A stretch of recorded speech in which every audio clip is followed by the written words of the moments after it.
met Sarah Piccini, and I of course said you're one vowel off of the famous opera star, and you grew up in Italy. But that was not a line that was used the first time. Everybody says that to you. But studying at Johns Hopkins at SAIS, and you just completed a fellowship to support innovative and socially minded food enterprise.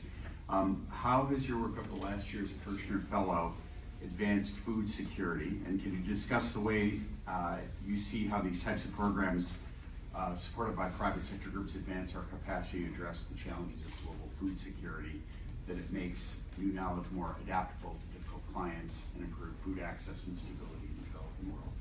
Great. Thank you, Chris, and good morning, everyone. I think I'm going to tackle that question in two parts. First, I'm going to talk a little bit about Kirchner and the work that we do as a fellowship, and then I'm going to talk a little bit more about how the private sector trends are affecting global food security.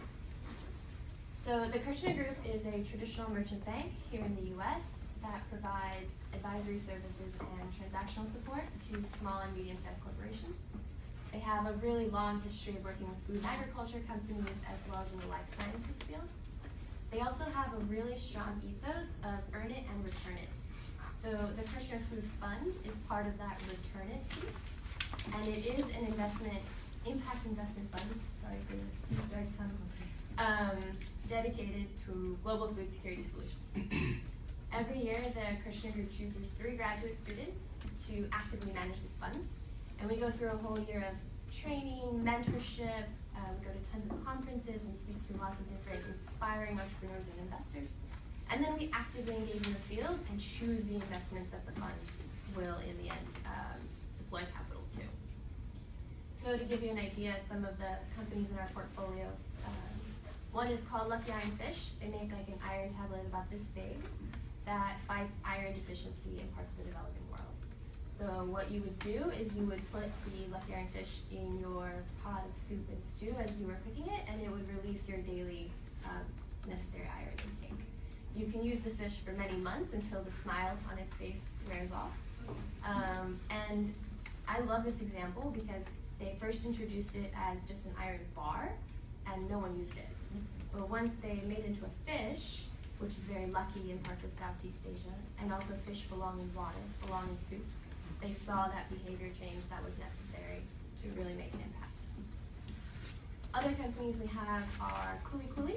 They make like protein bars that they sell in Whole Foods out of moringa. So moringa is a tree with an incredibly nutritious leaf that they source from small farmers in West Africa and in Central America. We also have Green Zebra, which is kind of like a Whole Foods meets a convenience store that is targeting food deserts here in the United States. And then we have Till Mobile, which is a tech company that uses SMS and texting technology to hook up small farmers with large corporate supply chains. So that's just like kind of the breadth of the portfolio. There's no real sector of focus, except that we have to be convinced that you can scale and that you can make an impact. And Sarah, how do they come to you? How do you find these? Or how does Kirchner find these? Yeah, so in many different ways. Like, we go to a lot of conferences, we go to a lot of pitch competitions from incubators. We get a lot of referrals, like Has the Caesar attended any of them yet? Or not yet. Okay. I want to keep this marriage going here.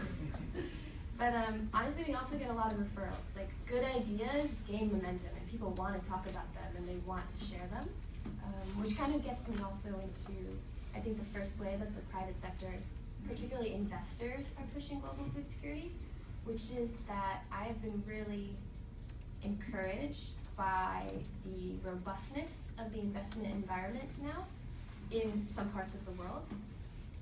So before, if you were a social entrepreneur and your enterprise had a market cap of less than $500,000, many traditional VCs just couldn't consider you for an investment. You weren't large enough. But now what you see is the development of many different organizations with different risk tolerance profiles and different target investment amounts to really hit those different levels of the market. So you have Kirchner, you have Root Capital in Latin America, you have Oiko Credit, you have Kiva. Kiva provides loans, but they're still, hitting a part of the market. And I think that's really encouraging. I think there's lots of room for growth if people are interested, especially when it comes to investors that are willing to invest in women entrepreneurs around the world. I think that's a huge room for growth. The second thing I will mention quickly on the social entrepreneur side is that I love all these new innovative business models that are creating financially sustainable and socially responsible businesses. So a couple examples that come to my mind I specifically like because they don't involve the latest technology. Like, I hope we talk about technology because it's great. But these companies have really taken the traditional business model of their sector and prioritized impact, prioritized social responsibility. So the first example that I love talking about is a company called Vega Coffee. They work with small coffee farmers in Nicaragua to teach those farmers to roast their own coffee beans before shipping it to the United States. And in this way, the farmers capture more of the value of that end product than if they just sold the green coffee beans to a roaster in the US. And so again, just a simple switch, a simple change, and they're really seeing great impact. Another one that I really like is with microfinance institutions and investor groups experimenting with asset-backed models that are appropriate for the developing world. So an example of this is like a cow that you rent to own or you lease to own, the same way you would as a car in the United States. It really gets over some of those barriers to the access of capital. And I think these two trends, a more robust environment and interesting models, is what's really pushing forward. Thank you, Sarah. That's very interesting.